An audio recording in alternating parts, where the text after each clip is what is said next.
All right, all right. Welcome in, everybody. We have today a very special episode of the Archives Book Club with special guest feardragon, a man who has done more for North American StarCraft than any soul living. Welcome onto the show. Well, thank you so much, Aaron. I'll take the praise, even though I feel like there are some people like Neve, and I feel like Neve has done a lot for North American StarCraft. I'm sure Scarlet Yeah. has, but okay. I'll take it. I'll take it. I've done the most of everyone. In fact, I think that both Neve and Scarlet owe their success to me in many ways. Right. Yes, exactly. And of course, I'm joined by my co-host, Seth. Great to be here with you again today, sir. Hey everybody, great to be back. Glad to do another episode. And we are starting with a cool book that Fear Dragon recommended. Why don't we let Fear Dragon announce the title?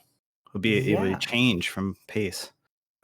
Yeah, so I'm excited to talk about this because I have to say this book is actually fantastic. Mind Gym, really, really great sports psychology book, which I have to actually credit that I was also recommended it by the one and only Artosis over here, who was telling me that this is in fact one of the best books. So he handed off this recommendation to me, and I thoroughly enjoyed it. So I've heavily recommended it to many people at this point.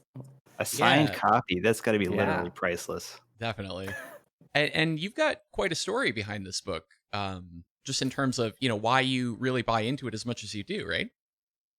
Yeah, so I bought this because originally I want to just learn a bit more about sports psychology because I do a lot of like esports commentary and stuff. So what I wanted to do was just get a better understanding of how a lot of players oftentimes approach their matches or think about things. But what I ended up learning is that sports psychology is not so much just the psychology of bettering yourself at sports. It's the psychology of how to succeed at something in general. So I've actually been able to employ a lot of the concepts myself. And the story that you're referring to is that I really liked this book. I really, really liked this book. And I was like, you know what? I feel like every player should read this book. So what I did before DreamHack Austin 2016, I think it was. So it's been like 4 or 5 years now. I bought, I think it was 9 copies of the book, like 9 more copies of the book, and brought it with me in my suitcase to DreamHack Austin and just handed it out to players that I was like, you have promise. I think you could benefit from this. And not everyone read it, Of but course.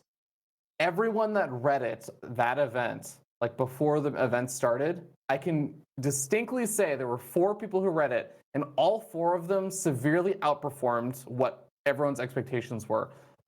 Game Time, Rays, Jon Snow, and I'm trying to remember who the last one was, but all of them like did exceptionally well. I think like Game Time, who was like probably the one who basically read only one chapter, but he raves about this book. Or at least he read one chapter for the event. He basically was probably one of the players that I expect to make it to like group stage 2. He made it to group stage 3, took maps off of Showtime, and really got close to actually advancing out to the playoffs. So really, really love this book and got some great stories from players who read it too. Yeah, I mean, I don't think you can get a better endorsement than that, right? Like, one, for you to plunk down money for a bunch of copies to try to hand out and convince people to read, and then 2, a bunch of people doing it and showing the results, especially that quickly too, right? I feel like sometimes this material can take a little bit of time to pay off. Mhm. So yeah, I don't know what better advertisement you want, chat. Like, this would be the book, right? Yeah, it's such a funny thing when you talk about like the speed at which it had an impact on people, because I completely agree. Like a lot of the concepts you do want to like sit with for a long time, but okay, this is where I get into like maybe not quite this book, or it's going to be almost going into a tangent, which I was told are fully endorsed. But I actually, one other place that I really enjoy learning about or seeing like sports psychology in like a more entertainment based format is actually sports anime, which is going to sound ridiculous, but like a lot of them actually implore a lot of these same concepts, but they put them in like basically story format. And one of my favorite ones of those is called Baby Steps. It's like basically a tennis sports anime, but it's that same idea where someone says like, okay, look, to train your body and to physically change or make an adaptation, it will require a long bit of training. It requires like a physical change in your body. mentally, you do want to spend time training it to become more refined in it, but in a like technical theoretical sense, a mental change can happen in a day. Like you can actually implore some sort of mental change in the way that you approach things, the way you think about something, and you can see results from that really quickly, which I thought was just so cool. Like sports psychology is something that can have an immediate impact, but can continue to have a greater impact as you practice it as well. Yeah, that's a really interesting point. I definitely think like you're almost apologetic for like the sourcing this concept from sports anime, right? But like different I feel like different media, like different art forms, right, are like often uniquely suited to explore stuff like that, right? So like in something like that, whether it's sports anime or comic or a book or whatever, because it's fiction, you can kind of set up the situation to illustrate the idea, right? So I don't think that invalidates it at all. That's a cool example. Yeah. It's more that I just know that anime, and specifically when you say it's okay, it's an anime, but they're playing sports, and Right. it's like it's a very foreign concept for a lot of people. Yeah.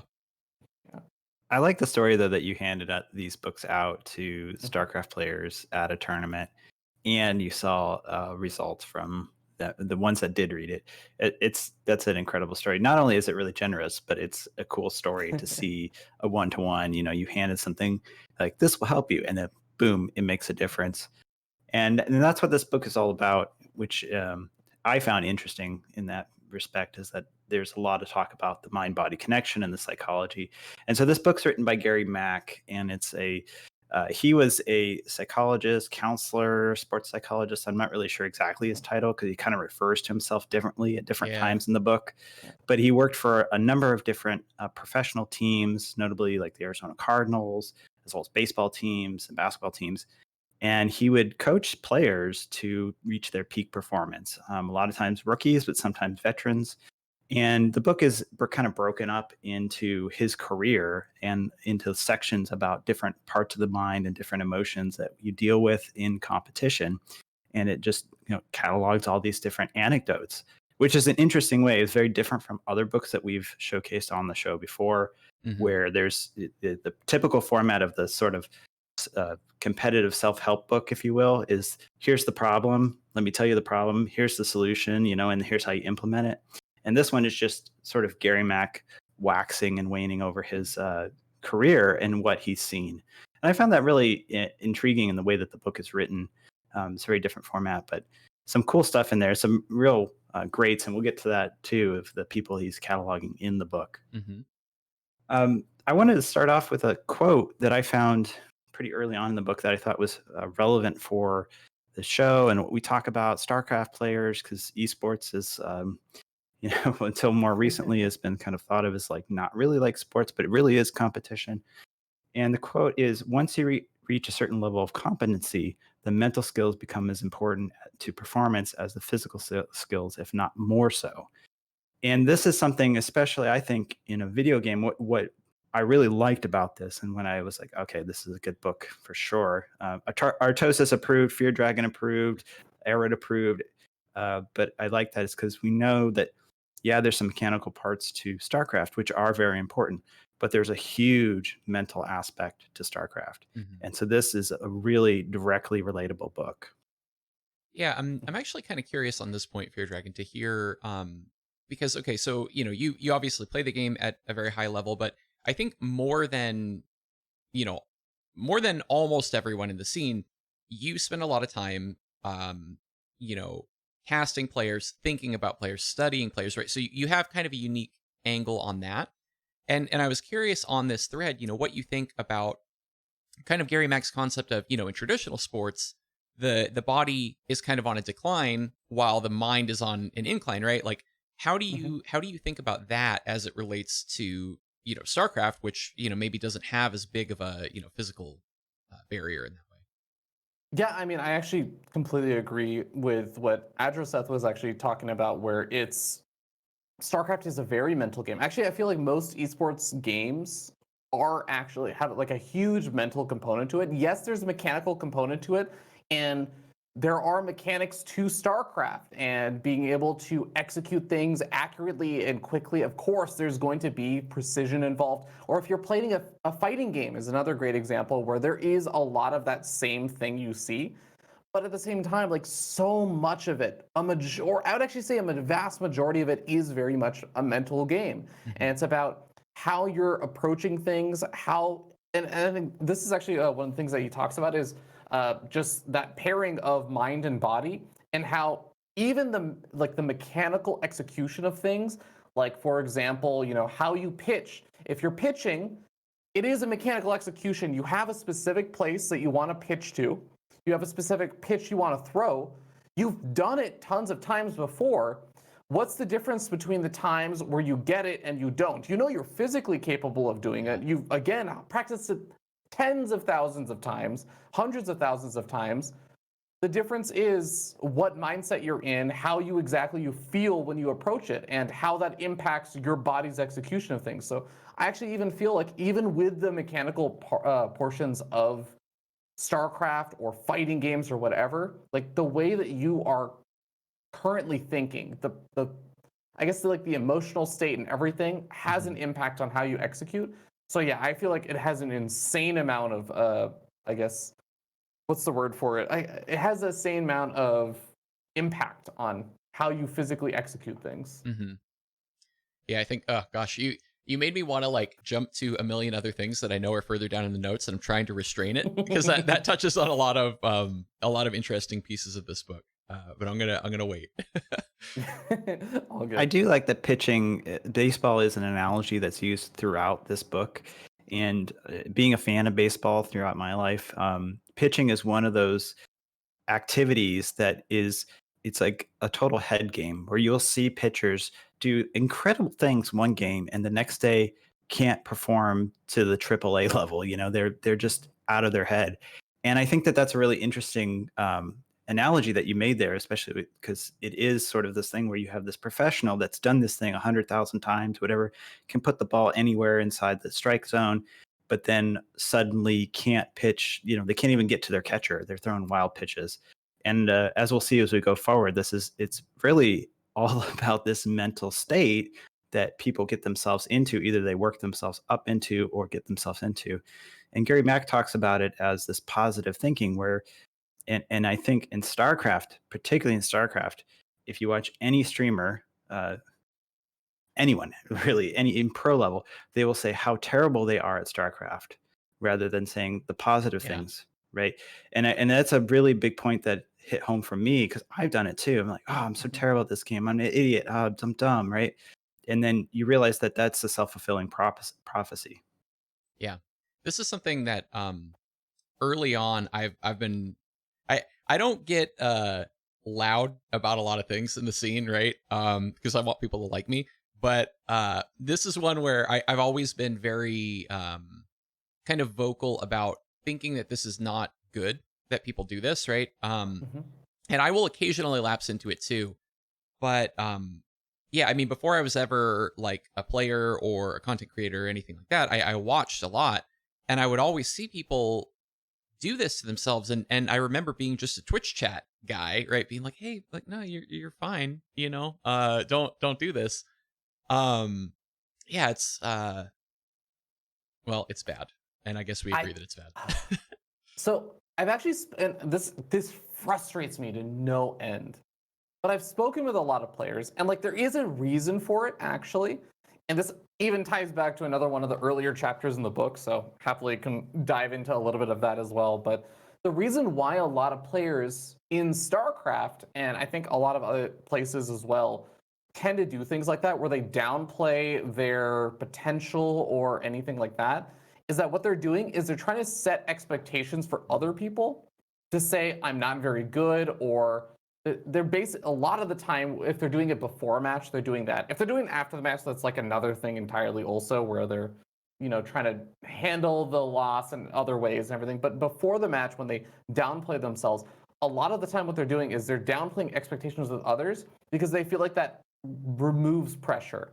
And if you talk to any or almost any professional StarCraft players, maybe like, I want to say 85, 90% of them will basically have this philosophy that all pressure is bad. Like, if there is pressure, it's going to make you play worse, and removing 100% of the pressure is the best way to do things. I will play, and I will play with zero pressure, and that's when I will play my best. Which, as we talk, there's a chapter in the book called like the pressure principle, which is exactly the opposite of that. Well, not entirely the opposite, but it says, pressure can make you play worse, but it can also make you play better, depending on how you channel it. It's about removing parts of the pressure, but having a little bit of that tension is really, really actually effective if you can control that. But it's a balancing act. And I think, like, I know at least I have the personality where I always think of things where I'm like, okay, look, I could do something that requires some level of finesse, and I have to like walk a balancing act of like, okay,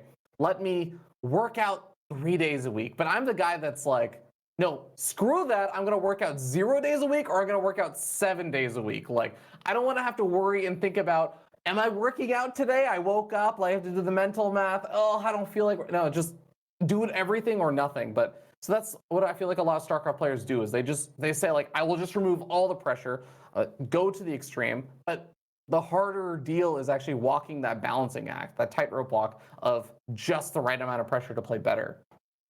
Yeah, so okay, this is fantastic. You clearly thought about that a lot. I'm curious how you think about, so it's almost, the way you describe it's almost like a public relations exercise, right? It's like, let me let me condition the world to think, in that way. I guess it's not unlike balance winding, right? If I convince the world that my race is underpowered, then I'll get a patch and whatever. I wonder if, with this framing, right? Do you think that the players are buying into it themselves, or do you think it is purely like, kind of, I'm trying to condition the world to think of me the way that I want? Oh man, okay. This gets into like a deep, very somewhat like actually pretty tangential conversation in my mind, of like my opinion on that. Because I think that it's partially exactly what you said. It's like PR management for themselves to manage like expectations and pressure for like their situation, everything. And I do think a lot of them, they half buy into it. They're not fully on board. And I think this is like the little addendum that you add on to everything that a pro player says when they downplay themselves, which is, but I still think I can. It's like, but I still think I can. I still think I'm good enough that I could. So I think they do still have a little bit of that confidence, but they don't express that part, because as soon as you express it, you're setting expectations with other people who will then feel worse about it. I do think there is an origin point for a lot of this. This is the tangent, which is, I think that the way that specifically StarCraft has come up as an esport, because you actually don't see quite the same behavior in a lot of other esport titles. If you go to the fighting game scene, you do not have that. I think some of the cultures have changed in the fighting game scene, like in the past 5 years or something. But I remember when I was involved in the fighting game scene, like 8, 9, God, actually, it was probably closer to 12 years ago. I feel really old now. We're all old, man. I know. Like, I used to see players, the opposite of like balance winding. They would say, no, my character's good, and let me prove it to you, because I'm good enough to like tap into that. Like, there was a lot of ego involved in a lot of that stuff. I think in StarCraft, what was different, because think about it, if you ever talk to someone that doesn't know about esports, doesn't know about competitive games or any of that stuff, or the professional world, and you ask them about like 3 games, they played Brood War back in the day, they'd be like, oh yeah, I'm so good at Brood War. But I think the more common ones also are, oh, you play Mario Kart? I'm so good at Mario Kart. Because that's your concept of what is reasonable, or the expectation level for being good at something. These days, with esports blowing up and becoming so public, and how StarCraft specifically was basically marketed not only by all the people who watched the game and everything, but StarCraft 2 at the very beginning was marketed as like, this is going to be an esport. This is the successor to Brood War, one of the most prolific esports out there. So we go from that, and that's the starting point. At the very beginning, the esports world has dominated the StarCraft culture specifically. So whenever, I mean, and you also talk about all the people who constantly say like, oh yeah, I don't play as much StarCraft as I watch, or I don't play StarCraft at all, I just watch it. If you consider like average wise, how much do people play versus how much do they watch? Well, if you say that when you're playing the StarCraft MMR matchmaking system, sorry, this is a very long No, like this is great. Keep going. bit, but the StarCraft MMR system and the matchmaking will pair you against roughly, some people that are a bit higher than you, some people are a bit lower than you, some people that are equal level than you. So let's say that about 50% of the time you fight someone that's better or like around your level, and 50% of the time you fight someone worse or below your level.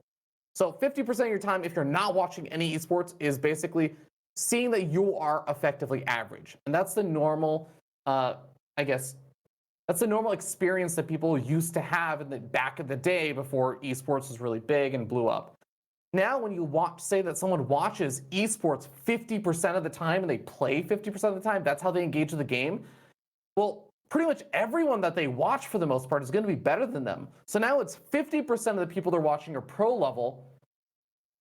25% of the people they see that they're playing against are better than them or equal, and 25% are lower. Well, suddenly now the boundary shifted, and you're always going to be on the bottom side of that.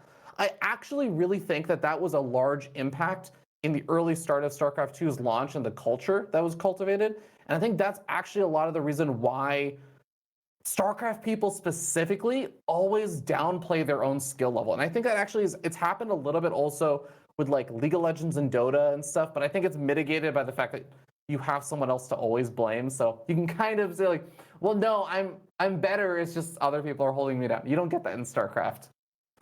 Yeah, really, really interesting. I think you're right about the team games, right? Because I was instantly thinking to like my significant other's pretty fanatical about Overwatch, right? And you get nothing but people in that game who think that they're gods, right? And they're only held back by their team, et cetera. And I think the MOBAs are probably similar.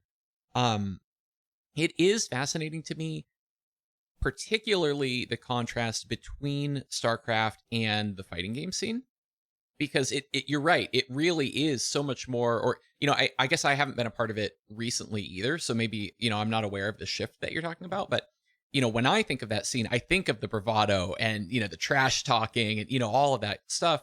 I think with regard to my character's good, let me show you, right, that kind of claim of balance. I wonder there if it's just a matter of the game's not getting patched as much, right? Like nobody's going to go change melee, right? We kind of know which characters are good over there.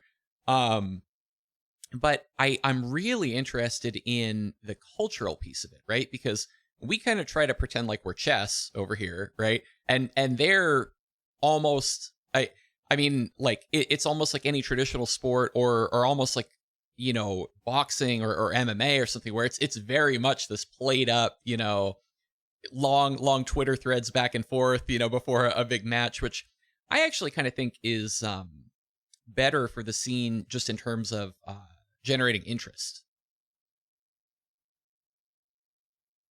Yeah. It's a really insightful conversation, and I think Fear Dragon has put a lot more thought into this than I actually have. And what I could add to it is that, and in a little bit of what Era is saying, also we think of ourselves as chess, and I think this is a criticism to our own community, is that we do think that we're better than everyone else, and we do think that StarCraft's the hardest game in the world, and maybe it's true, maybe it's not, could be debated. But I'll say this, that when I've had these conversations on my stream and with friends of mine that play StarCraft, and by the way, all those people that watch StarCraft and don't play are, you can find them in my chat telling me how to play. But what I always come back to is if you look at Ranked for the Win, which is a great website that has statistics on the number of players, and you just look at the distribution across the world, you can add Korea, you can take Korea away depending on your opinion, EU, North America, whatever, you can find that up to like Masters, which is pretty reasonably attainable for most people with a lot of practice, of course. You get into like the 95th percentile of all players in the world, and that's actually to me that's a significant achievement, right? But a lot of people would say, well, Masters 3, you're trash. Diamond 1, you're trash. Whatever. And when you actually look at it, and you're talking about 500,000 people, and you're, in the 95th percentile of 500,000 people, that's actually really good. You start to think of it, at least I start to debate people and say, well, tell me something else that you're in the 95th percentile of 500,000 people. Um, I'll wait, right? And then grandmaster players, and I've had this debate in their chats with grandmaster players saying, like, notably Hipsea, because I lurk in his chat a lot, but like I'll say, like, man, you're really good. Like, you're really good at this game, and it's always impressive to watch people who are good play. And they're, oh no, I'm trash. I'm only whatever rank NA. And it's like, no, you're in like the 0.1% percentile. You're like in the 99th 0.9 percentile. And like, yeah, there are pro players that will smash you, but like, so Sarah would smash everybody. So what, right? Mhm. So it's kind of it's an interesting journey into the psyche of the StarCraft player. Yeah, and I guess to like tie it back a bit to the book and everything we were talking about, I think that is something that's deeply embedded in the StarCraft scene, and a lot of pro players honestly came up during like StarCraft 2. There are some that are from the Brood War era and everything, but a lot of them were basically just indoctrinated into esports with this particular culture. And I feel like a lot of them adopted this, and there's this room for growth where taking like a bit more of a confident approach, I think would actually be really beneficial. I feel like, and I think this is just true in general for like a lot of professional esports players, which are starting to realize, and I think some other games are starting to adapt this a little bit, but we're just not actually training professionals very well, both from like a mechanical standpoint of like, oh, we should be like doing drills, not just like grinding out full games. Like, it'd be the equivalent of saying like, yes, a tennis player practices by playing 3-set matches every single day, like multiple times a day. It's like, no, they actually do a bunch of other practice drills and train individual parts of their game. Like, no, I can tell you, like, there's maybe a handful. You could probably count it on both hands. Maybe if you need just some of your toes or something. The number of professional players that actually do that kind of focused drill-based practice. And the same way, like, so many of them, very few of them, I should say, don't really engage with a lot of this kind of stuff. And they ignore a lot of those other aspects. They don't do like visual training. They don't have that confidence. Like they situate themselves in a place where they're playing unbelievably well. They're playing at the top levels of the world, but they're doing it with a handicap that they put on themselves. Right. And I feel like that is a really big opening for players to potentially rise up and challenge some of the more, I guess, established players. Yeah, I love the idea, right, that we are kind of, as much as esports has been a thing, right, we're very much in the early days of conducting ourselves as professionals in terms of how do we raise up a player who's really talented. I recently, well, a few months back, had an opportunity to talk to some folks with a major team who has started up essentially a data science division where I don't, some of it's privileged information. I don't want to go too into it, but essentially they're starting to look at some of these questions, right? How can we better target our time? How can we better target the mental side and the way that we think about it? So like, it's happening out there quietly in different corners of the esports world, right? But like, I mean, even that, like, I know of literally one organization that is looking at this, right? And it's so exciting to me that is happening at all, right? But yeah, we're just in the stone age of it, really. You brought up the tangentially kind of grazed the notion of like visualization practice, right? And I had a little bit of a story recently about this where I had like just kind of it was a really casual show match with like a private practice group, but I took it, really seriously. Oh yeah, I want to like really beat this opponent, and the opponent's a friend and stuff. But just given what I had going on in life at the time, like I was out of work, I was job hunting, there's all this like stuff, right? It's 2020, the year's of disaster. So I had a lot like, pressing on me, and I just didn't have a lot of time to prepare for this match, but I was really hyped to do it. And I don't remember where I heard it. It was before I read this book.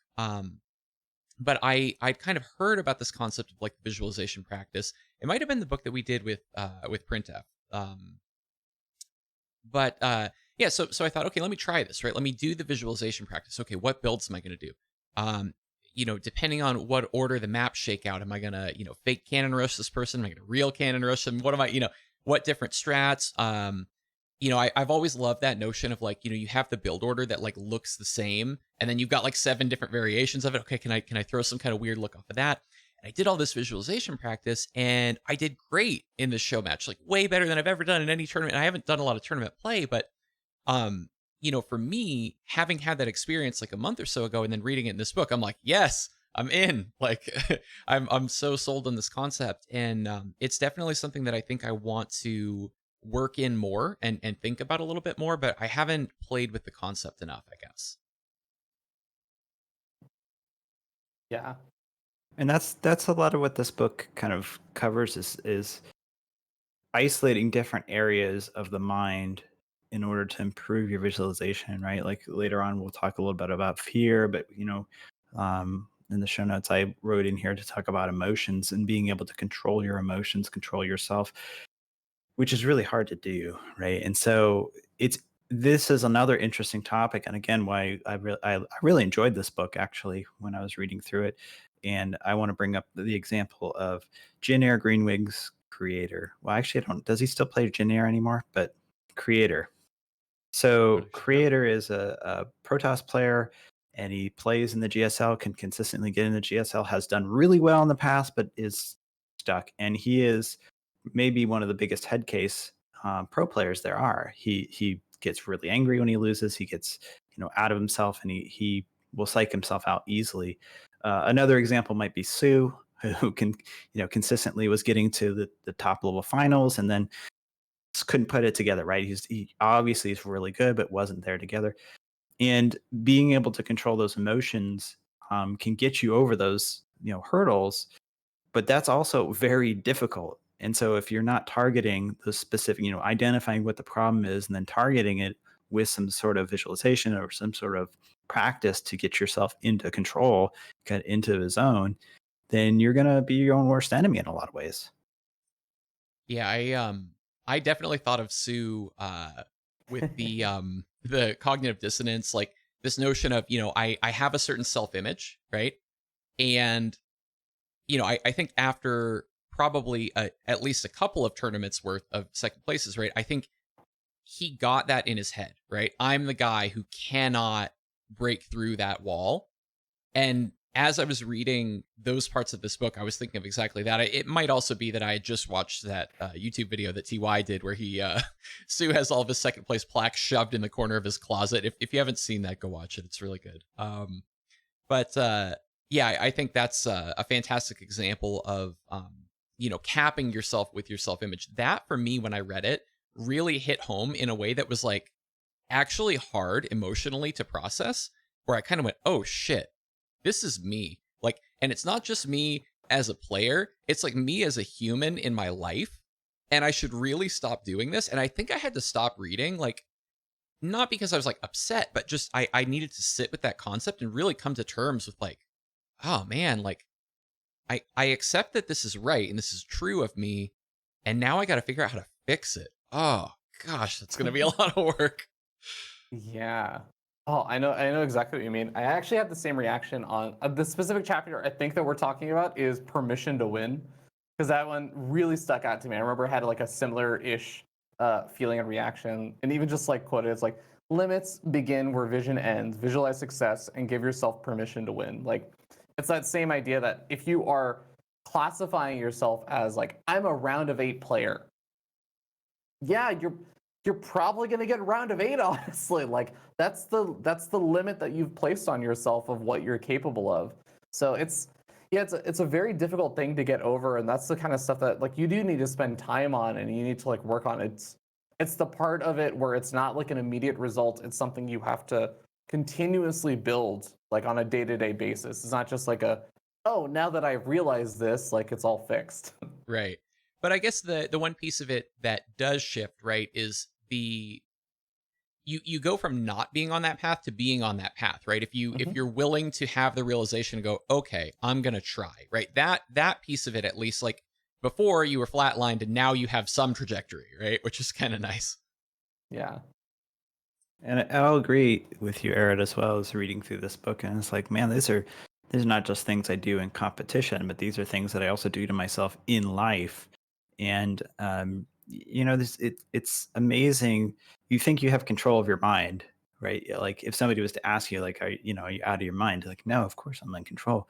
But the reality is there are a lot of emotions that come up and then sort of take over at different times. And one example could be for a lot of people is like road rage, right?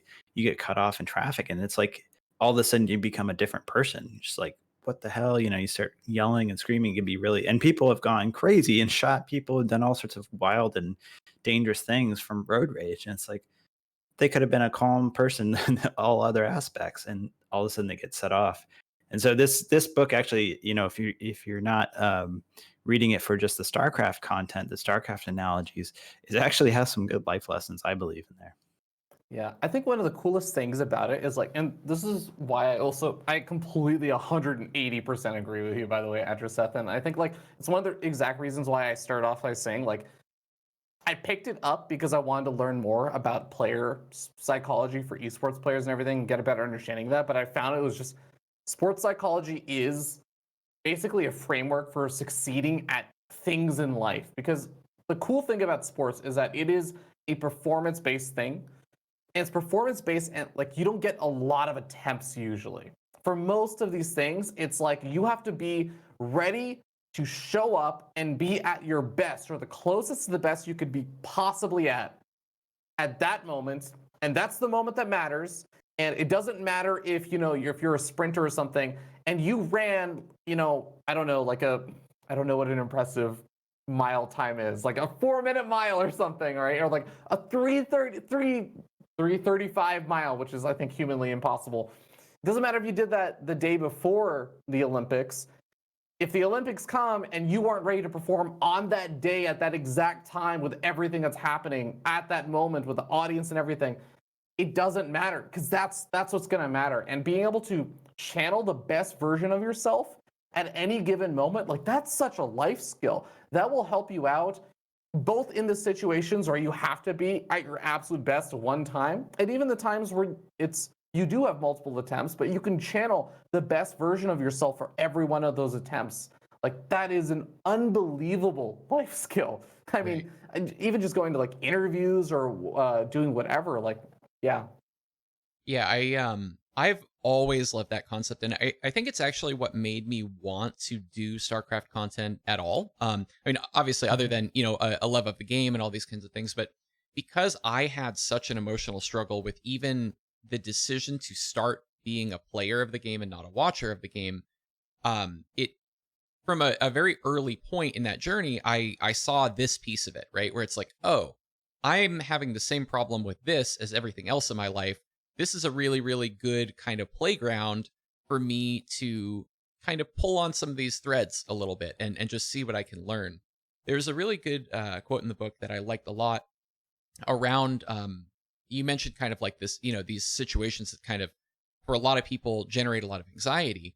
And he says anxiety is excitement without the breath, right? So that I could feel it when he said that, right? Where it's like, oh, that tight, like I'm not breathing enough, I'm not calm, I'm tense, and I think being able to reliably induce that, right? To be able to click a button, have, some algorithm source me a human who can put me in that, mental and emotional space within 30 seconds and play for stakes, right? Play for a couple ladder points in a way that makes it feel real.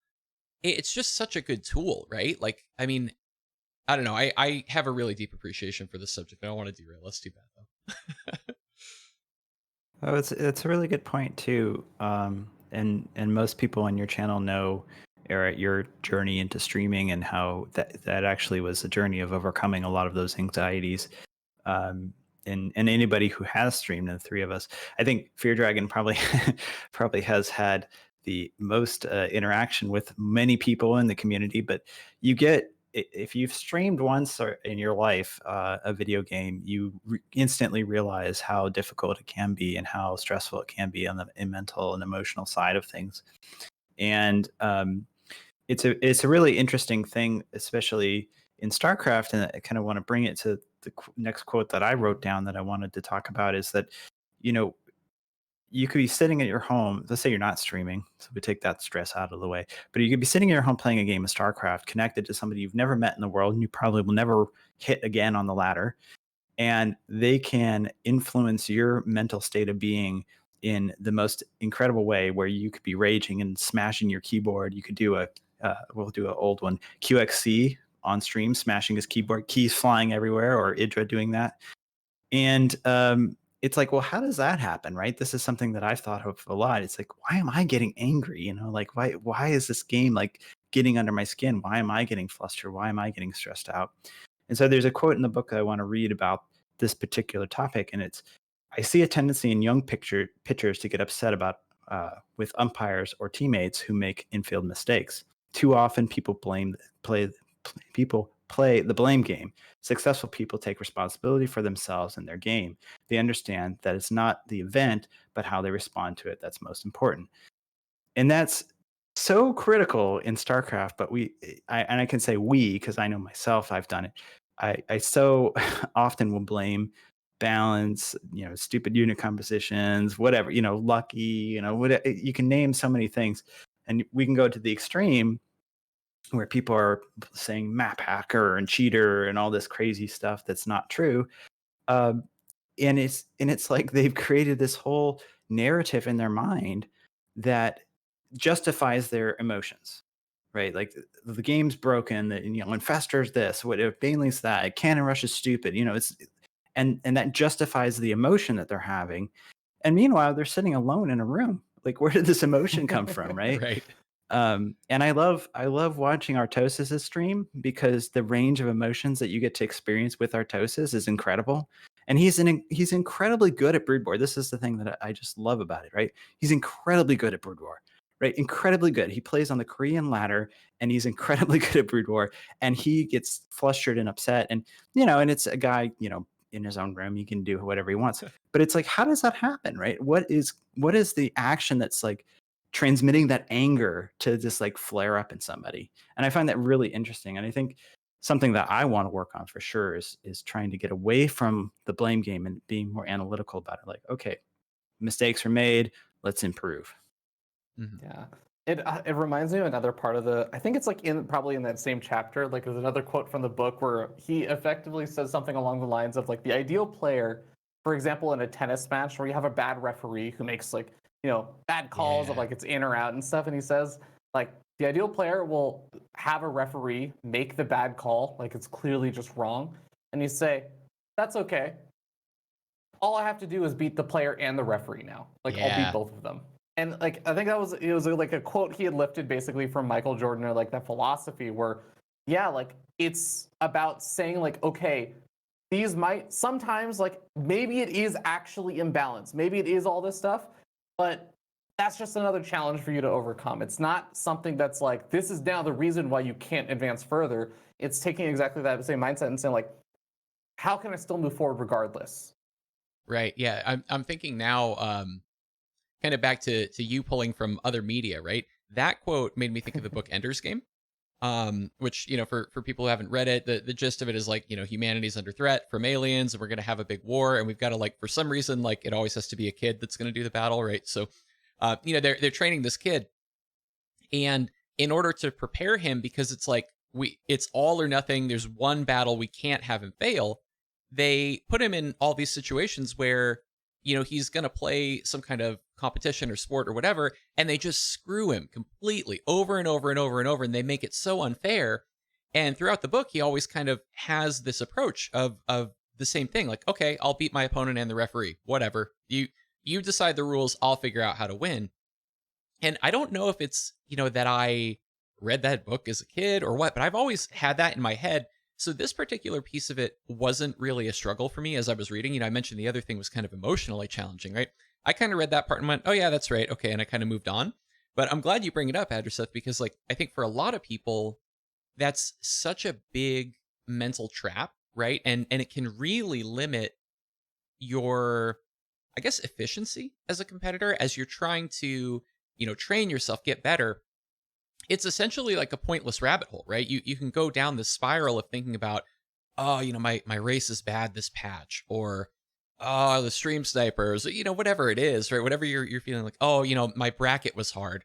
Um, all of those things don't actually affect anything. Like, you just have to be better at the game, and that is the only path available to you anyway. So you might as well start to walk it, right? Because you can't change the other things. Yeah. No, go ahead. Oh, I was just gonna say, like, I think that's something I really appreciate about StarCraft, because as much as even the pro players, even the top level, like sometimes the best player in the world, will balance whine about StarCraft.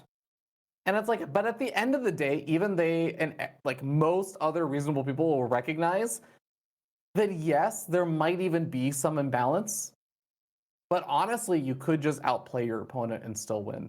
Like, Right. there's always been that option that, like, mechanically or strategically or some other way, even in the worst balance situations that have been around, there has been something you could do, even if it involved you outplaying your opponent. So, like, you're never actually optionless. You always have the ability to overcome whatever imbalances or grievances you have. You just have to play better than like before. It's always an option. Just focus on that. Just play like Yeah. Maru, forehead. Well, it's a good point you bring up, Mario, and it's extremely rare that the end of a tournament, at least in the GSL, you don't end up with ZVZ, and TVTV. It's usually like two Protoss, one Terran, one Zerg, two Zergs, one Terran, one Pro, and like it always ends up being pretty close to being relatively balanced. And I think that this mindset comes from, at least I wrote down this idea that it's like the threat to the ego, it's threat to the self-esteem, right? You've attached some self-importance to your MMR, your rank, your race, whatever it is, and when an opponent is trying to like take that away from you, so to speak, like parting come to take your MMR, you feel like it's a personal attack, and all of a sudden now you get this sort of fight or flight defensive attitude towards it. And for myself, I've gotten better at this. I'm certainly working on it every time I stream, and every in my life, just not trying to get emotionally involved in things that don't matter that much. But being a streamer, even a small time streamer like myself, has actually really helped, because I don't want to go on stream and just be like a rage fest and just look like a jerk. So I'd rather, be the person that says, okay, let me take a break. That happened. Let's think about it. Like, I'm going to come back, and the next time I'm going to do better. Yeah, I love that mentality as well, because I feel like it's something that in competition you do experience it in like day-to-day life, or a lot of people do experience some degree of the butting of heads with someone else in that same way. Like, you do experience it a little bit, but you don't really experience it in like the same way as a competition of like a sport or an esport or something. It's a different level of pressure or anxiety or stress or anger that can be generated. And I feel like, especially like corporate world life that a lot of people end up working and everything, like, you don't really get to experience that. Or even as sometimes if you're like on the retail side or something, you experience it coming toward you. You don't get to, like, you're forcibly not allowed to respond to it like in the way that you normally would. It's like a very different kind of experience. And I feel like in some ways, esports or regular traditional sports and everything is such a great playground for you to address those same kind of problems that Adraseth was talking about in like the extreme version of it, and cross apply the lessons you learn and like that practice. It's almost like a drill. It's almost like a dedicated drill of sports helping you deal with all these emotions and stresses and everything that you'll deal with in your normal life, but in like an enhanced degree in a lot of ways. I love that. Mm-hmm. Yeah, and the fact that you can so reliably induce it too, right? If you're just like, I want to practice this today, you can hit a button and you can get there, right? You'll get cannon rushed Yeah. 85% of the time. Yeah. Yeah, I like this concept a lot, and it relates to me in one sense. So there's another really good quote there, of which there are many in this book. Perfectionists often have a very critical, self-condemning voice. And so I think it's related in the sense that, there's this heightened emotion, right? And where the last subject that we were talking about, I said I don't, really have that one as much, right? I don't get super pissed about balance or whatever, but I do have this one, and oh gosh, do I have it. I've been, I think, increasingly aware of this, hypercritical, really down on myself kind of just narrative, right? This running dialogue. And I mean, you can see it on my stream, right? Like I will try to maintain, a good, emotional feel. I'm not screaming, I'm not yelling, but what you can definitely see is, I don't hold some cheese. I didn't scout something. I didn't react right. I mishotKeyed the units, whatever. I will get really, really down on myself. And, you'll hear me say things along the lines of like, oh gosh, I know better. I deserve that loss. Oh, I can't do this thing right. And I know it's not productive. The first book we ever did was Inner Game of Tennis, where he talks about specifically this dynamic. Great book. Really, really good. Yeah, I actually think we need to like go back and do another episode on it. We just didn't do it justice. But um, I don't know what it is about this one where knowing that it's the wrong thing to do has still not allowed me to get out of my own way about it. And I have to think that this is pretty common, but I wonder, do we have players in our community who don't have this, right? Can I go talk to somebody who has figured this out and just hear what they have to say? I'm not really sure. Oh, I'm trying to look at the book now because I just have it in front of me. I'm like, it reminds me of actually like another topic where he talks about it. I think he talks about it with like golfers, where there was this one golfer who had a lot of trouble, but was super promising, extremely promising. Like I think one of the people was saying like this guy should be making millions and he's making thousands is like one of the quotes from the book. And it's like, okay, what's his problem? It's like, okay, the problem was whenever he got into these situations where it's like, okay, don't hit the sand, don't hit in the sand, and like would just hyper focus on that because that's like the critical part of him is thinking like I'm gonna mess this up or something, or like they end up or they make the mistake and then they just keep focusing in on that. And it's the same thing as like I think there's like a thing anyone can do, and a little exercise where it's like if you want to throw like a ball or something at like let's say a pillow or like some small target, instead of just looking at the pillow and trying to throw at it, look at an object nearby it. And all you think is don't throw it at that. Don't throw it at that. All right. And you'll inevitably end up throwing it really close to that or hitting that instead of hitting the pillow.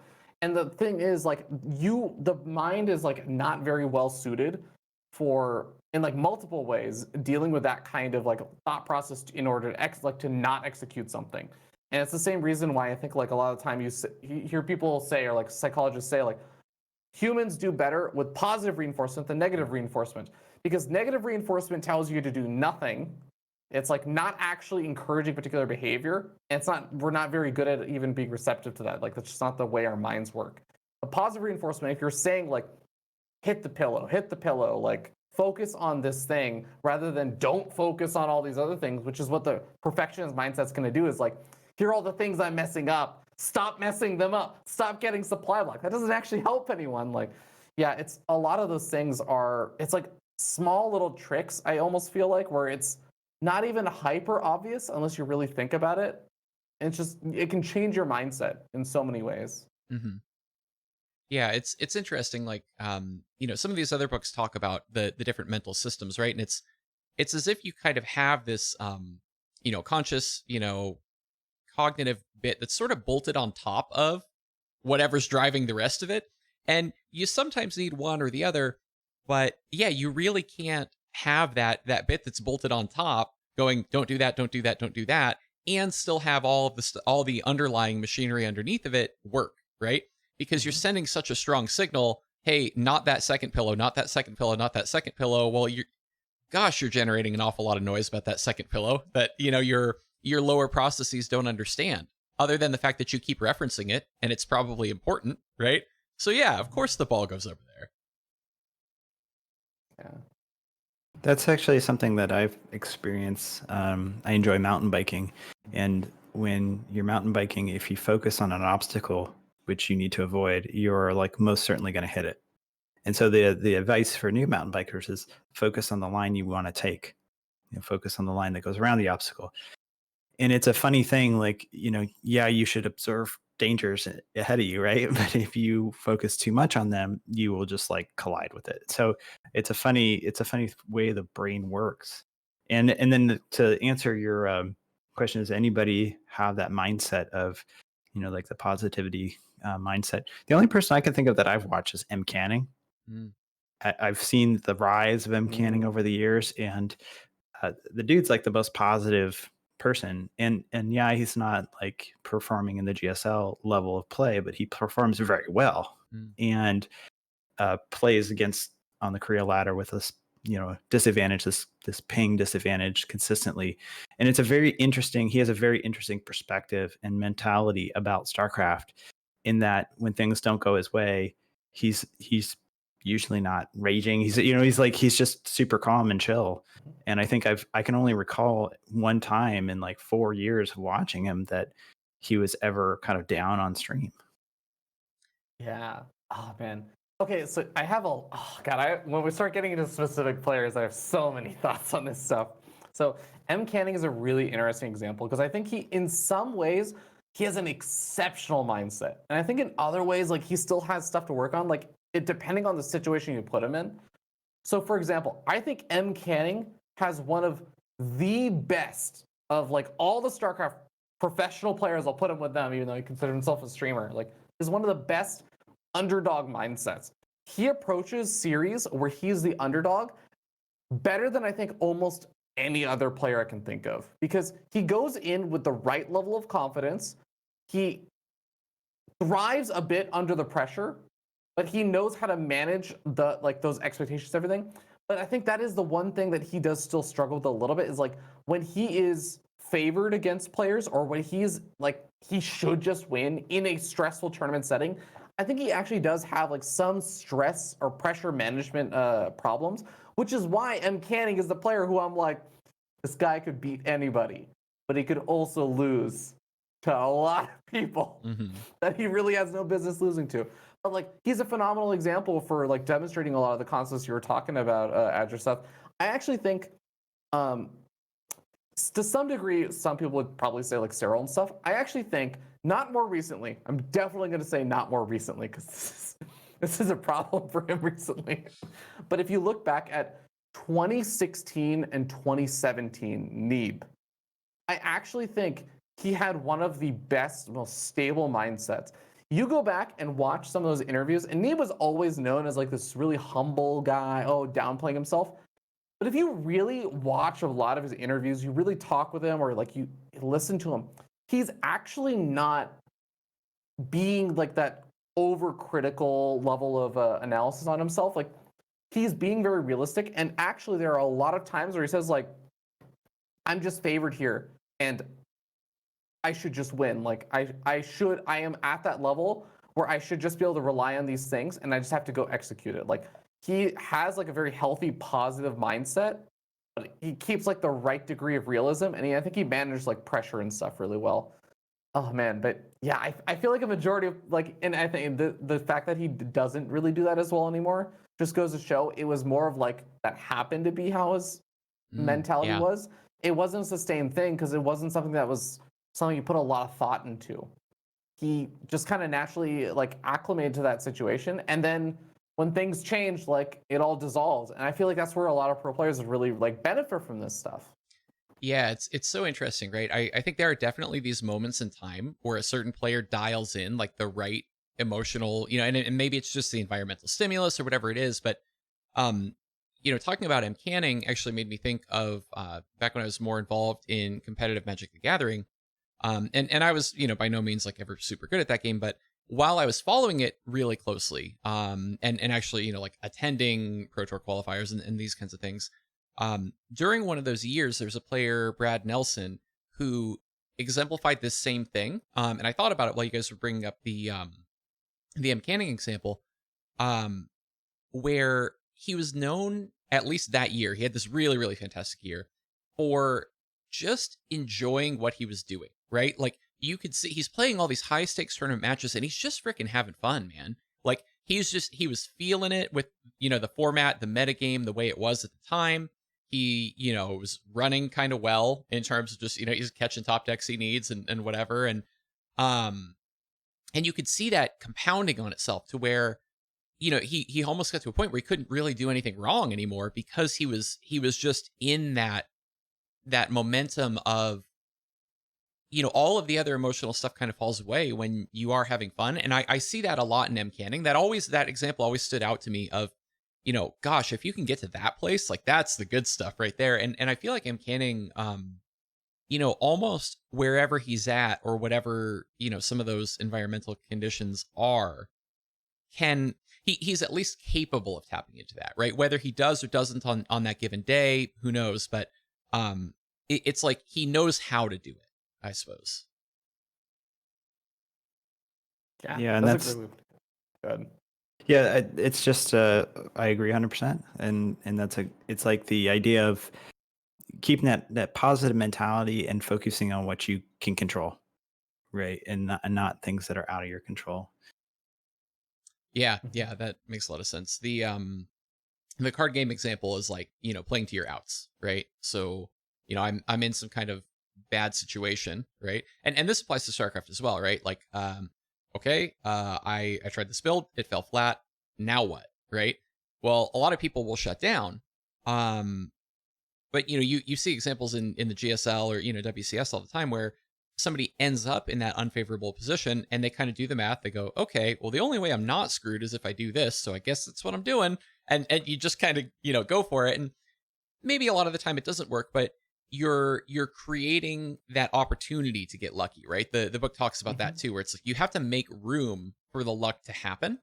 And that's another one where I guess learning it from other games has made it really easy for me to incorporate in my StarCraft play where, I can pretty naturally be like, all right, well, this kind of sucks, but here's what we're doing now. And that one definitely maps to life really well, right? The like, you're down, you're in a bad situation. It's 2020, the world's on fire. Now what, right? What are your best things that you can do in this scenario? And I don't know, it's nice to be able to practice navigating that too.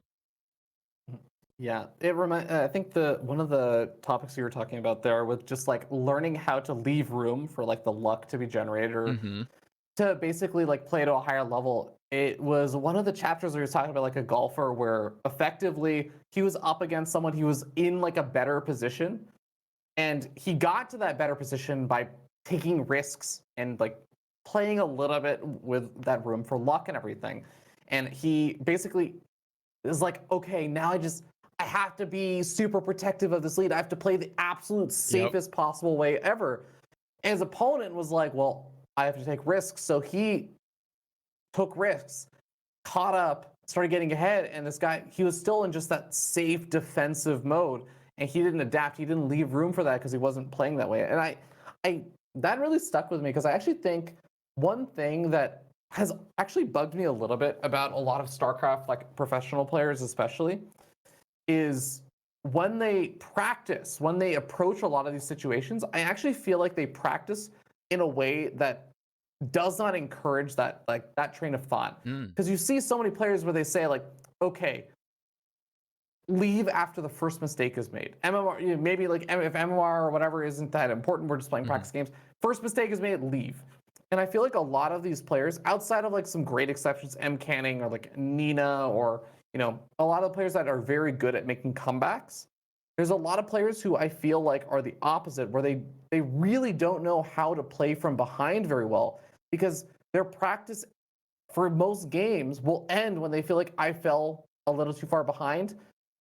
The game isn't worth playing anymore when it's like, well, there's value in experiencing that, seeing how mentally you should play from that situation. Because in a tournament situation, like you have outside of your mentality and the psychological effects it has on you, which you should theoretically be able to control and get better at, there's nothing to lose by playing out more of the game. Like maybe you'll annoy the casters or something because you're clearly dead or something, you play a little bit longer. But like I think Bly is actually a great example of this where Bly is infamously with the casters, the guy who will stick around in the game like 30 supply versus 150. He's still in it, and he's still microing his heart out and doing like a 4 Zergling run by with 26 drones and no army back at home. It's like, what are you doing, man? But like, he puts himself in those situations so often that he is able to, when it like comes down to it in the tournament settings, he's had a lot of comebacks because he exposes himself to those situations and he gets like a mental practice with it and how to approach those games and how to leave room for luck, like you were talking about. Hmm. Yeah, it's interesting in the sense that you can almost you can create advantages by simply being known for that, right? If you're like, oh gosh, this guy is a pain in the ass to kill. Like I can make you be on paper dead and you're still not going to go away. So I got to be ready to fight through whatever weird bullshit you're going to do other than GG, right? And it's exhausting to think about that from, an opponent's standpoint. I definitely hate playing against people who do that. I'm starting to dabble in becoming this kind of person a little bit, right? Where, as I'm dipping my toe into, a little bit more like casual tournament play and stuff, like, yeah, okay, I could be known for that, right? I could be the person who's gonna be a thorn in your side. Yeah, okay, you beat me. Go find this hidden base. Hope you pick the right half of the map to go scout, and you're gonna be tired by the time we play game 3. Good luck. Um, I think there's definitely something to be said for it. It's interesting when you raise the question of efficient practice, and maybe this is a good one for us to fight a little bit. And Adraseth and some of the folks in chat and I have gone round and round on this one a few times before. Actually, I think I disagree the most about this with Printf. So I'm one of these players you're describing, Fear Dragon, where it's like, I wanna think about the first mistake I made in the game. And I think a lot of that I learned from Neuro, right? Where, he often preaches this notion of like, don't look at the fact that you died to battle cruisers, look at the 10 minutes before that where you weren't making workers or whatever. And I've perhaps taken that to an extreme more so than, he intends. My rationale for it is that while I recognize the value in hitting these unfamiliar situations, right? Experiencing the emotions of being behind, experiencing the game mechanics of being behind. Should I take a dark shrine? Should I take a hidden base? What are the ways I can get back in this game? My thought process is that the majority of my games on, just as a ladder gamer, right, are going to be about getting those first handful of minutes right. And, I could sit there in an empty custom and try to get that right, but there's not a Reaper trying to kill stuff. And there's not, my opponent's not, generating weird scouting information I need to parse and so on. So, my thought is that practicing that in ladder is more real and more useful. And I want to just not screw up my build. I just want to, can I just do that? And so a lot of times I will be like, I've screwed up too much stuff. Let's just, do it again. And I guess the way I think about it is it's like frequency based, right? Where it's like, sometimes I will want to get into those weirder situations or stick it out. Like if somebody BMs me, oh, we're going to the end. You better find every last pylon. But by and large, like I want it to be entertaining for the viewers, which sometimes actually taking the game longer can be more entertaining, right? As a streamer. But 2, I want to optimize my practice. Printf, on the other hand, will stay in a game and people will, shit talk him in the chat afterwards and he'll be like, yeah, no, I knew I was dead for the last 7 minutes of that. But I was getting good practice microing my stalkers and my prism, right? And he'll say that is the skill that he's getting out of it. So I just kind of wonder from each of you, like, I would love to hear more of your thoughts about this because clearly, like, I have some internal struggles about it. Yeah. I think you bring up a very good point. Like there are, and it's a very good reason why I think that's such a common way that people practice is because it is a really good way for learning a specific thing. It's very good for practicing that opening build order or the standard style of the game, which is actually going to be a majority of your use case or the like situations you're going to be put in, right? That's a majority of the games you're going to be playing is it starts from an even spot. You do the build order. So that's inevitably going to end up being the most important part of the game for you to focus on. And I think it's the fastest way to get general overall improvement. That being said, I feel like it goes back a bit to like deliberate practice. If you were a tennis player and I said like you're serve and volley, right? Like I don't know how much you know about tennis and stuff, but you read the book, the mental book of tennis. All right, so serve and volley is like a style, right? you can imagine the idea is you have a very strong serve, and that helps you dominate like a lot of the games. So serve and volley is like, okay, you practice your serve, and then volleying is like when you're right up against the net. So if you said like, okay, I'm gonna practice this because this is like my core gameplay, and then I told you, well, you should also think about like practicing some of your shots, hitting from further back, not just up at the net and not just your serve, because you're gonna get put into that situation a lot.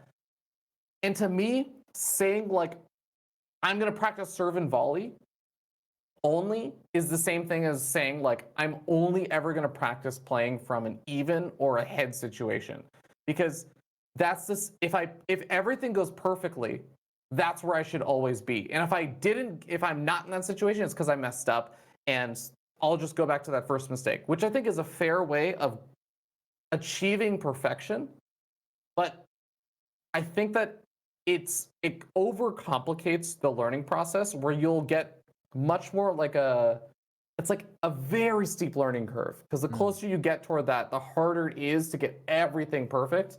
And if you compensate by like averaging yourself out with some of those other things, I think it's valuable. That being said, I also wouldn't say a serve and volley player should only ever hit baseline shots from the far back, right? It's about getting just a little bit of experience. That's at least my standpoint on it. Yeah, makes a lot of sense to me.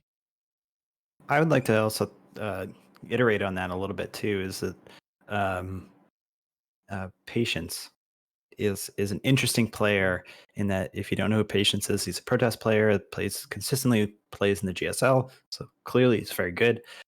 But he's also maybe the sloppiest player in all of the GSL. But he'll win games that you're like, no, don't do that, Patience, and he'll like take a battle, and it's like then he wins. It's like what just happened? And I think there's something to be said about perfection versus style and sort of things. And it reminds me of another player is EG Evil Genius's Machine, who got the name Machine because he would grind out build orders again and again and again and again until he did them perfectly. And it was back in Brood War, but and then into StarCraft 2. And I think there's like this happy medium for every player. There's a style that you should adopt, and you should play the game you want to play. Absolutely, I 100% believe in that. But there are players who have trying to achieve perfection. Maybe like Showtime is another player like that tries to do everything perfect and has this sort of timings are just like super sharp, or Zest. But then there are other players that don't do that and they still win, right? So you can kind of pick and choose in StarCraft what you want and pull off a win and a victory in different ways. And so it is kind of interesting, and playing from behind is I think it is an important skill when tournaments are on the line, and that's how you make your income.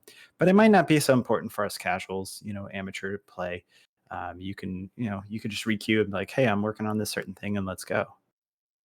Yeah, it's I think a really good point, right? The notion of targeting your practice of like, what am I working on today, right? And I think that relates back to your answer too, Fear Dragon, where you can choose, okay, I'm gonna push the thing that I'm good at, right? I'm gonna raise that up, try to elevate that. Or, maybe you say, gosh, I'm hitting diminishing returns here, but if I get thrown off my game in any way, my opponent can cheese me at the beginning of the game anytime they want, right? They can decide we're not going to the kind of game I want to go to. And in those situations, I need to kind of bring that weak area and make that better. This concept, I think, is best illustrated in a book that Neuro recommended to me. I want to say Mental Game of Poker. Where Ooh, another great book. Right? Yeah. He talks about this inchworm concept, right? Where it's like, you have this sort of bell curve of your play, and you want to kind of like creep out the top end, make that a little bit better, right? But now your bell curve is getting stretched straight as you want to bring the tail up. And I wonder, at least for me, stylistically as a player, I think I buy into that. And I think you kind of sold me, Fear Dragon, on this notion of like, maybe you choose on a given day, I'm going to do this or I'm going to do that, but you're incorporating it, and maybe you could argue about the percentages, right? How much time in each place. But that to be a well-rounded player, you have to look at it kind of holistically in that way and address both sides of it. I think that ties well into sort of the like focus goal concept that Maynard has, and that I've shamelessly ripped off, where you can just be like, okay, today it's this, right? You famously, Fear Dragon did this, like, I'm gonna force everything to be a base trade, right? I Yeah. want to go there. I want to live in that, right? You can definitely do things like that where you go, okay, today I'm not leaving the game when I'm, not in a favorable position. Like maybe you're not going to make them kill every building, but you can certainly like you could stay when you're down quite a bit and kind of slug it out and feel what that feels like. I maybe should incorporate that a little more.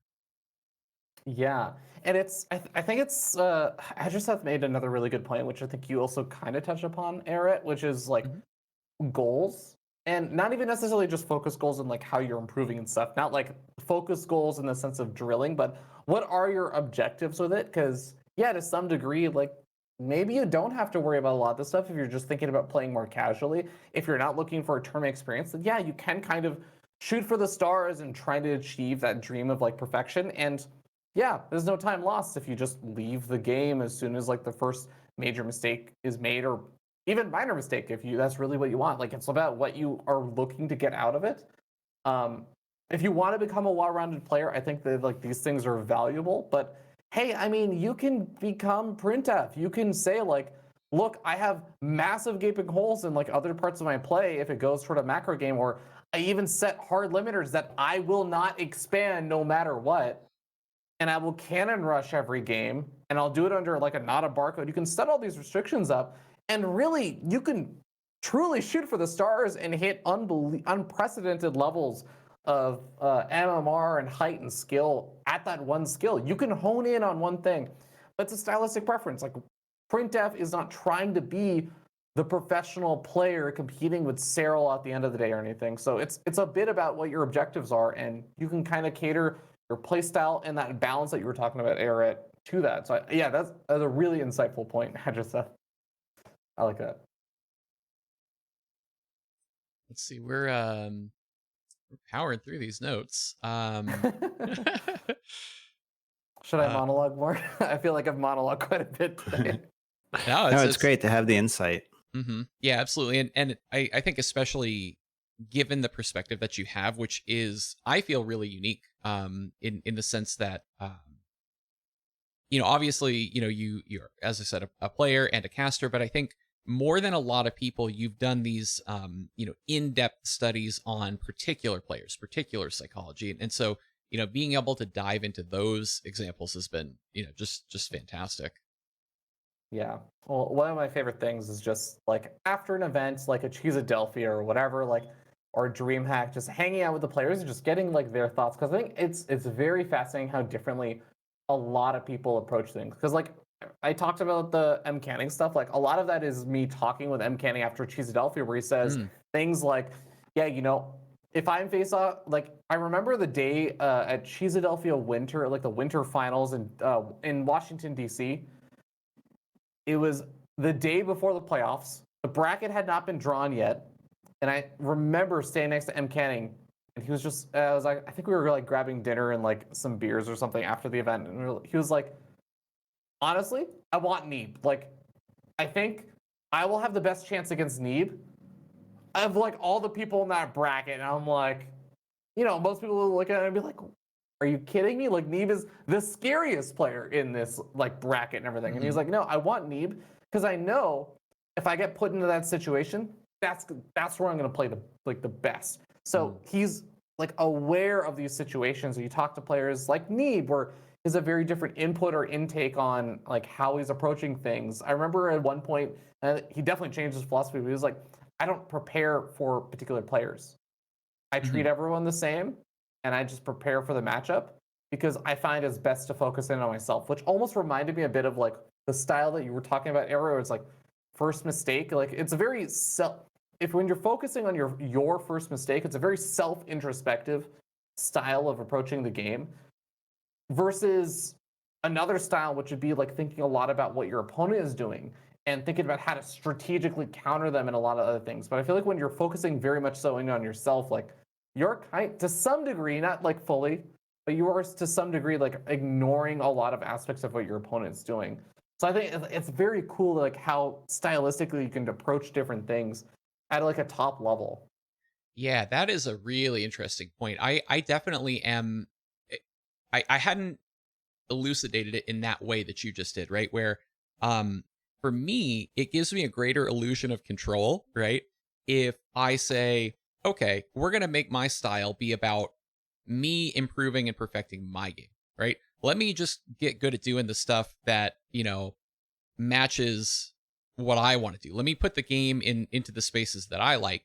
But you're right, there are definitely players. I don't know. I'm trying to think of a good example. Maybe like an SOS would be a good example of this, where it's like, I'm gonna pull your strings, but in a way, that's almost his game again too. It's almost directing it back to how does he want it to be? Yeah, I feel like the opposite ends of the spectrum I could like bring up are on one side the players who are like, you're gonna play my game. I'd actually put myself in that category where Hmm. a lot of the reason why I ended up also enjoying the DT base trade stuff was like, look, if I make 40 Dark Templar with Blink, you actually have to play my game. Like, and Mm-hmm. that's actually, you mentioned specifically like the base trade stuff. In a base trade, the thing is, if I'm playing every single game in a base trade, I'm not only like, I've mapped out a lot of the strategy and I'm prepared for it, I'm mentally more ready for a Yeah. base trade. And like bring this back to the whole sports psychology thing, like this become my comfort zone. Mm-hmm. And if you think about a base trade from a 98% of StarCraft players, including most professional StarCraft players, which is actually the reason why I've had close games with like good players. Like I took Penguin to a point where the commentators in one of the games I played against them in like an ESL Open were like, I'm pretty sure Fear Dragon wins this. Of course, then I threw it from there because I made other stupid decisions. Like But you like, do. yeah, of course. When Maynard's yelling, if he makes literally a unit besides a Dark Templar, he will win this game. So I just made DTs. But like, I can get in those situations because when you pull someone out of their comfort zone, you actually force mistakes out of them as well. So like, finding a way to put yourself not just like from a strategic or practice standpoint, but from a mental standpoint into your comfort zone and other people out of theirs, that's like a massive advantage. That's a really like great way that some people approach the game. Haas is another example of that. Mm-hmm. No Regret forces people to play his like Yep. insane style of never-ending all-ins. Printf is also another great example. On the other end, I would actually say like more reactive, like defensive players. I think you actually mentioned Showtime Adraseth before. Like he'd be a good example of this. I think Neve for a long time was also to some degree like that in like 2017, where he was like known as a more defensive Protoss player and everything. I think there are like definitely people on other ends of the spectrum. And what's cool is that on both ends of the spectrum, you see them at the top, which Yeah. shows you like the realm of possibilities. You can kind of do whatever you want. You can find your balance. Yeah, I think that that's a really beautiful piece of the game, that it is so self-expressive in that way, and you can definitely choose your own path. Welcome in, by the way, everybody coming from Printf stream. Shit. It's I mean, but perfect. Printf isn't really that great of a player. I mean, he's not the example I would use as like really achieving the top goal. Just kidding. This is the 2020 hashtag 2020 EU isn't that good. I don't know. I saw Printf beat the Muslim earlier on stream on the EU, and then he was like, well, this is too easy, so I'm going to go to the North American server to play better players. So I'm not saying... Nah, okay. Sorry. I'm kidding. I want to add in, and I think somebody that doesn't get enough love is the sewer mermaid himself, Florencio, whose builds appear in the GSL. And please, somebody tell Tasteless and Artosis that is a Florencio build that was used by SOS. But he's another person that conditions the opponent to a certain mindset, and then it's like, okay, welcome to the sewer. We're playing this game, and you've never seen half the things that are going to happen. And it's very interesting. If you watch Pigs done a series, casting these games where the opponents, like, their mind breaks, right? They start doing really weird things in response to Florencio rather than just like building Marines, like something that would just counter everything he has. They do really odd things. And it's very interesting how that mentality progresses. And I completely agree. There's such a range. And that's why StarCraft to me is such a fun and beautiful game where there's just this range of things that you can do in it. Yeah, I think one of my favorite things about like those styles, especially, is that like to tie this back to sports psychology, it's almost finding ways to exploit your opponent's psychology. Like you're no longer just playing a game of StarCraft or just trying to say, it's not like you're bowling in adjacent out like lanes or something and being like, we're not communicating or looking at each other like we only just see each other's scores and we're competing at the level. It's like you're actually directly attacking them at like a psychological level. You're pulling them out of their comfort zone. Those mistakes are going to beget more mistakes because that's just the way that like a lot of humans are. You're like trying to disturb them, throw them off their game, and you're finding a different level of weakness that's not like, oh, their army was out of position, or oh, such and such simple game mechanic was like misexecuted or something. You're creating mistakes by attacking them at like the psychological level and basically saying like, you might be a better player than me in most ways that people count, but from a psychological level, you are exposed, and I'm going to throw off everything else because you're not ready. You're not as well trained as I am in this. Yeah, I think, yeah. Go ahead. No, I was gonna be like, I love that. I love that feeling. I think it's really interesting. Yeah. You're essentially, as a competitor, right? You're trying to find leaks in your opponent's play. And traditionally, we think about that in the in-game sense, right? What are, we look at it like it's a chessboard. Where are the units? How many of them are there? Are they well positioned or not? Is the person spending their money? All of the on-paper stuff, right? And we have such a disregard for the fact that there are humans behind each of those, sets of facts, right? And you can go to any Twitch chat and find this, right? Oh, GG, he's dead, game's over, whatever. And it's like, no, that you still got to prove it to me. You're up 20 supply. Okay. Yeah, on paper, the other person's dead.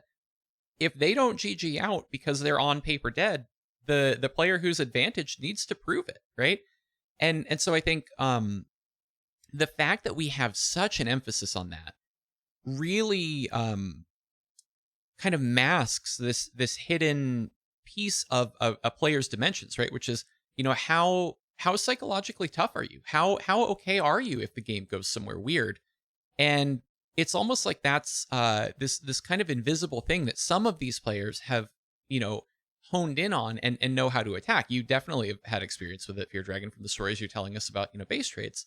I think there's the other piece of it too that you mentioned is your own comfort level being in that scenario. This is something Printev has talked to me about a lot, where, if you play an off-meta style and you become very, very good at an off-meta style, you actually start converting some of it back to those on-paper in-game things because you have controlled those units against the opposing units more times than the other person, right?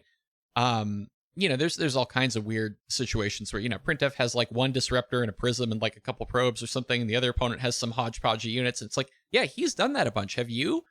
I think that there's those two advantages. And the third one that I thought of as you were talking is, you mentioned kind of the surprise element of, the game's going to a base trade. They don't. Like, maybe they've tuned into your Twitch, or maybe they've read your Twitter where you say, this is what I'm doing for the next while, but unless they're paying attention, they don't know that. They're caught a little bit unawares. This is something that, back when I played like player versus player, like massively multiplayer games, right? Where, you're doing this open world, like PvP stuff, fighting other humans, not Protoss versus Protoss.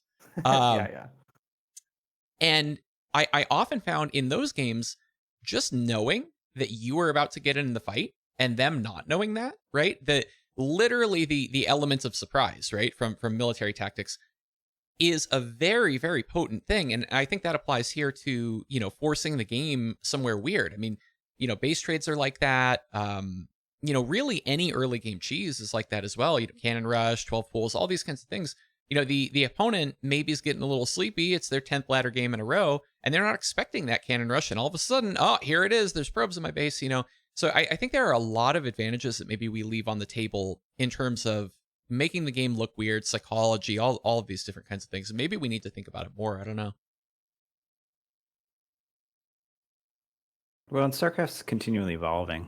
So it's interesting how, if you go just even a couple years ago and watch some GSLs and how different the play is now. And I mean, let alone older expansions, like, whoa, it was just so different. So it's fun to see these styles evolve and these players kind of play into their own strengths.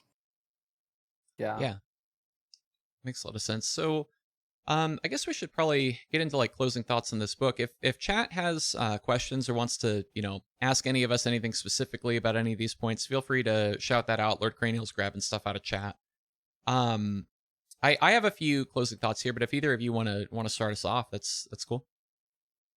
Well, I can say I agree with you. I think we talked about it offline. Of I enjoyed the book.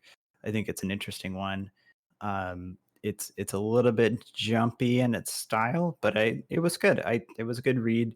Mind Jim, if you haven't read it, it's short. It's like 200 and some pages. So if you don't have a lot of time, pick it up and read it. I was a fan of it. Yeah. Mirroring exactly that sentiment, I've actually found that because I've now read it like 2-3 times or something, and I actually found the first time that I read it was the way that I read it I enjoyed the most, which is taking advantage of the fact that it is very jumpy in the chapters, and you can see like a chapter is maybe like I'll just like flip to a random chapter or something. So it'll be like 1, 2, 3, 4, 5, 6. This is actually a longer chapter, it looks like. 7. It's like 7 pages. The text is pretty big, honestly. Like you can probably read it a chapter in maybe like 10, 15 minutes or something. The way I really enjoyed reading this book was reading a chapter and then just putting it down. So I actually remember when I first got this book and the first time I read a chapter once a day, maybe 2 chapters a day. Because then I just let it sit. I just absorbed it. And I think that's actually one of the best ways to, specifically for this book, go through the material. Because exactly what Seth said, like, it is very jumpy. It is almost each chapter is like a little divided, sectioned off, like, concept or idea that the author is talking about. And I almost feel like he probably wrote them all individually and then just put them in an order that somewhat made sense. Like that's the sense that I get. So yeah, I really enjoy just doing it that way, and doesn't take a lot of time to read through that method either. Yeah, that's a really good point. So I definitely felt that, and I put that in my notes here. That I didn't love the format. Although I really have a lot of good things to say about the book generally. It felt to me like one of those where I sort of went, okay, I can not love the format, and I can also recognize that there are just so many gems here, right? And like you don't have to love the format of every book you read to get something out of it. For me, I think there's both the jumpiness that I think the two of you are talking about, and then there's also the within chapter jumpiness. So normally I love anecdote heavy. I like real world examples, and I wanted to ask both of you, how much sort of traditional sports knowledge do you have? Because for me, I'm reading some of these names. I'm like, okay, I mean, I know Michael Jordan, I know Lance Armstrong, I know Mark McGwire and Sammy Sosa in the whole home run race. Like some of these more well known. I know some of the boxing references and stuff, but there were a lot of them where I'm like, okay, who the hell is this and what do they do? Like, and I wonder if it was that made it feel jumpy to me, or if it's just literally the way that he likes to write. Because I'm used to kind of the more like I'm going to build up a thesis and maybe I've got a quote or two peppered in, and this was kind of like I'm just going to rapid fire sort of sports examples. And I bet if you're a fan of lots of sports, you're like, shit, yeah, keep it coming, But for me, it wasn't that. What was where are you each at with that? So I felt like, so I'll preface by saying I did not understand or know 80 to 85% of the references he made. Okay. And I actually think that I agree that he was also very jumpy, not just between chapters, but sometimes like between paragraphs, you just almost feel like there was like almost a topic shift.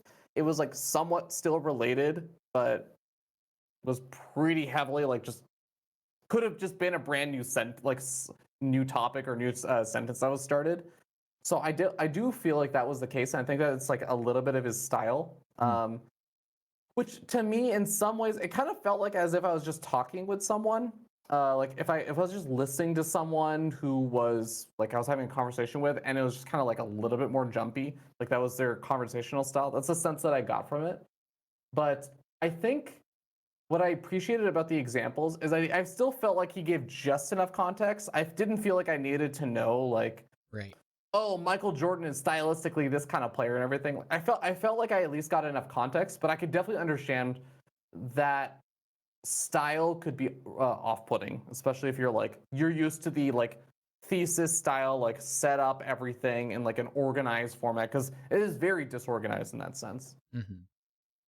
Yeah, I got that as well. That it was almost like a conversation he's having with you, where he's like, and then in this year I talked to this guy, and this rookie was having trouble, and then I went to Colorado, and this, and it's like, okay, but it was interesting enough, and I think Fear Dragon's advice of how to read this is how I read it. The chapters are super short. Pick it up, read a chapter, 5, 10 minutes, 15 minutes for the long ones. Put it down, read another chapter later on. There's not like you're not going to forget the story. there's no story. It's just reading different parts of different mindsets and examples of people overcoming difficulty. Well, examples of people overcoming and also examples of people not overcoming. Hmm. So using his advice. And something that Eric and I talked about is this book. I actually didn't look at the copyright, but it's written feels like 90s, early 2000s, because That's there are right. a lot Yeah. of folks in here, especially the baseball folks, who later on were found to be using steroids. Lance Armstrong's in there a lot. He got stripped of his titles for doing blood transfusions and EPO steroid use. So there are a lot of people in there that are like, oh, that guy was a cheater. Oh, he was a cheater too. Oh, that guy too. But also Michael Jordan's in there, right? And arguably the best athlete that's like in the last 100 years is Michael Jordan. So there are people in there who are legit. Ken Griffey Jr., for example, Ken Griffey Sr. Those are legit baseball players that just were good. And so there are anecdotes with people you're like, oh, I wouldn't really necessarily want to listen to A-Rod, but okay, you know. Yeah. I just looked it up, by the way, because I have the book here. So it's 2001 is when the book came out. So yeah, Mhm. that definitely is on the older side now. Yeah, I had in my notes that I wanted to just really hammer this guy for including those things, and then I went and looked up the copyright and went, oh, okay, fine. Actually, a lot of this stuff came out in like 2010 or so, that all these people cheated. So yeah, he's above reproach there. The angle I was going to take on that is that he does, address a lot of like morality concepts, right? Where he's like, don't be an alcoholic and don't carry weapons around because these are ways that lots of athletes like ruin their careers and whatever. And I'm like, okay, but you didn't talk about like steroid usage or any of the other, the blood doping and all Like, this don't stuff. cheat at sports. Yay. Yeah. I left that one out. And I mean, maybe you could argue that he should have thought of it anyway, because it's not like the notion of steroids was like totally out there in 2001. But I mean, certainly, if the copyright were later, I think it'd be a stronger criticism. Yeah, cool. I feel like I had some other point I wanted to make, but it's gone now. Overall, great book. Read the book. Yeah. Yeah, Artosis recommended. Oh yeah, okay, that's actually what it was, Fear Dragon. So since we have so many new folks coming over from Printf, can you please show again that autographed Okay. page? Yeah. So Artosis, I think I still have like somewhere in my Discord DMs or something, or my Twitter DMs. We had a conversation about different books. So he recommended this book to me as like a starting point for sports psychology and all that stuff, because I had talked with him at like one of the summits about sports psychology and then like things along those lines. So I finally like shot him a message and he was like, I'd recommend this as a starting book. So I got it. Absolutely loved it. Bought 9 copies, gave it out to a bunch of players. Even reading one chapter was apparently good enough for game time to make the best run of his tournament career. So, I don't know. Heavily recommend. Literally saving esports with this book. Yeah. Very cool. Well, thank you so much, Fear Dragon. This has been just a fantastic conversation. I have just put all of his socials and whatnot in the chat here. If for some reason you've been living under a rock and haven't checked out our guest, I got to imagine you know him and not us, probably, versus the other way around. But yeah, please go show him some love. Thank you again. He was incredibly gracious to join us and spend a chunk of his afternoon doing this. Well, thank you so much for having me. This is actually a serious ton of fun, so I really appreciate it. It's one of those things where like I rave about this book and I like talking about sports psychology and everything. and I'll like try and talk about it with a lot of people, and they'll be like, "Yeah, cool." Yep. And I'll like start going off on like sports anime, and like this thing, and like it embodies these sports psychology concepts that are actually demonstrated by some of the prolific pros. I'm just like, weeb. Yeah. Yeah. So it's nice. It's nice to have some wonderful, very intellectual people who put on a great show. Thank you so much for having me. Very Thanks kind for of you to being on. say. Yeah. That's why we do it too. You know, we figured we needed an outlet for it, and you know, whatever handful of people want to be that nerdy with us, you know, we're down to do it. Yeah, well, I guess that's gonna be a wrap. I'm gonna drop a raid here, and everybody, hope you have a wonderful Saturday. And please check out Adraseth, Lord Cranial. We could not do this without him. And if you want to find more archive stuff, that link is in the chat as well. You can find podcast versions, VOD versions on my YouTube, all that kind of good stuff. All right, everybody, have a good one.